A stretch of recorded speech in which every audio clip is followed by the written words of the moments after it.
नमस्ते दोस्तों, ये रील मैं मीडिया के बंधुओं के लिए बना रही हूँ क्योंकि मैंने कुछ प्रोटेस्टर्स को जो कि गटर छाप अनैतिक अश्लील बिहेवियर सड़क पर बच्चों के सामने, बुजुर्गों के सामने, महिलाओं के सामने डिस्प्ले कर रहे थे, उसको नॉर्मलाइज करने से मना किया है कि we do not accept this in this society. हम लोग नहीं चाहते कि हमारे घर के बच्चों को कोई जो है अपनी अश्लील हरकतों से जो है टाइम से पहले सेक्सुअलाइज कर दे। हमारे घर के बुजुर्गों के सामने जो है हमें शर्मिंदगी महसूस कर, हम नहीं इस तरह का बिहेवियर एक्सेप्ट करते हैं, उसको नॉर्मलाइज नहीं होने देंगे। तो मीडिया जो है मेरे खिलाफ गैंगअप कर रही है और ये नहीं बताएगी कि जैसे स्काई रूट जैसे स्टार्टअप की मैंने कितनी बड़ाई की, हमारे देश के जेनजी जो हमें इतनी ऊंचाइयों पे लेके जा रहे हैं, नीट के छात्रों को मैंने खुद स्वयं जो है कितनी बधाई दी। और ऐसे बच्चे जो कि अपने परिवार की जिम्मेदारियां उठा रहे हैं, हमारी टीम में भी ऐसे बच्चे हैं, हमारे घरों में रिश्तेदारी में भी जेनजी भाई बहन हैं जो कि हमारे बड़े काम संपन्न करते हैं, लेकिन कुछ चंद फॉलोअर्स के लिए और चंद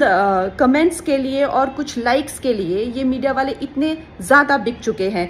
और मैं देख रही हूँ कि कुछ फेमिनिस्ट जो हैं वो एंकर्स कह लीजिए या पूरे एक बुलेटिन कर रहे हैं और मुझे सिखा रहे हैं कि Kangana, why should these women have the burden of dignity और डिसिप्लिन। हम लोग मिलेनियल वुमेन पे इतना प्रेशर था to be dignified and to be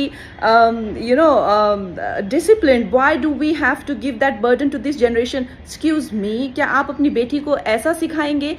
discipline में रहना या मर्यादाओं में रहना कोई चॉइस नहीं है। भौंडा प्रदर्शन तो हर कोई करना चाहेगा, लेकिन अगर आपको समाज में रहना है और संविधान के हिसाब से आपको चलना पड़ेगा, जिसका मतलब है कि आपकी आज़ादी वहाँ ख़त्म हो जाती है जहाँ मेरे नाक और कान शुरू होते हैं। तो आप भौंडे बनकर सिर्फ अपने कमरे में रह सकते हैं, बाहर आकर आप मेरे आराध्य, चाहे आपको मेरे माता पिता के लिए कोई सेंटिमेंट ना हो, मेरे घर के बच्चों के लिए कोई आपको भावना ना हो, उसका मतलब ये नहीं है कि आप उनको सड़क पर सेक्सुअल गालियां देंगे, उनके मान को हानि करेंगे। मेरे आराध्य, मेरे भगवान हो, चाहे मेरे नेता हो, प्रधानमंत्री जी से जो है लोग उनको एग्जाम बडी कहते हैं बच्चे, उनके साथ में कितने लोगों की भावनाएं, कोई उनको लीडर मानता है, कोई उनको दोस्त मानता है, कोई उनको परिवारजन मानता है, कोई उनको भगवान मानता है। उसी तरह से आप किसी की फीलिंग्स हर्ट नहीं कर सकते हैं। ये कोई कूल बनना नहीं है, ये एक बेसिक सिविक सेंस है और अगर आपको ये नहीं आती है तो आपको सीखना पड़ेगा।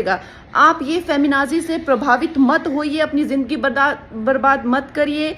इस भौंडेपन को सिर्फ और सिर्फ आप अपने कमरे में डिस्प्ले कर सकते हैं, बाहर जाके आपको मर्यादा में रहना पड़ेगा ना, या आप वर्क प्लेस से निकाल दिए जाओगे। आप कभी भी कोई संबंध, परिवार वाले भी आपको भौंडापन नहीं झेलेंगे, तो आपके सामने एक डेड एंड के सिवाय अंधकार वाली जिंदगी हो जाएगी।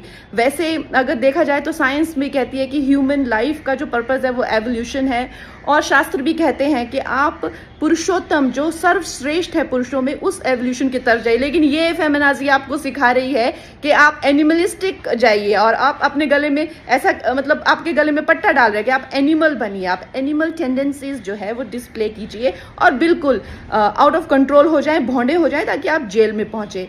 आपको डिसाइड करना है कि आपको कौन अच्छे से गाइड कर रहा है और कौन आपको सही दिशा बता रहा है। मैं यही कहूँगी जो मैंने अपने बड़ों से सीखा है और जिन्होंने मुझे गुरुओं ने जो मुझे ज्ञान दिया है वो यही है कि ये हमें जो जीवन मिला है वो इवॉल्व होने के लिए मिला है, रिग्रेस होने के लिए नहीं मिला है एनिमलिस्टिक टेंडेंसीज में। सो आप प्लीज़ इवॉल्व होइए और सबको गुरु पूर्णिमा की बहुत शुभकामनाएं।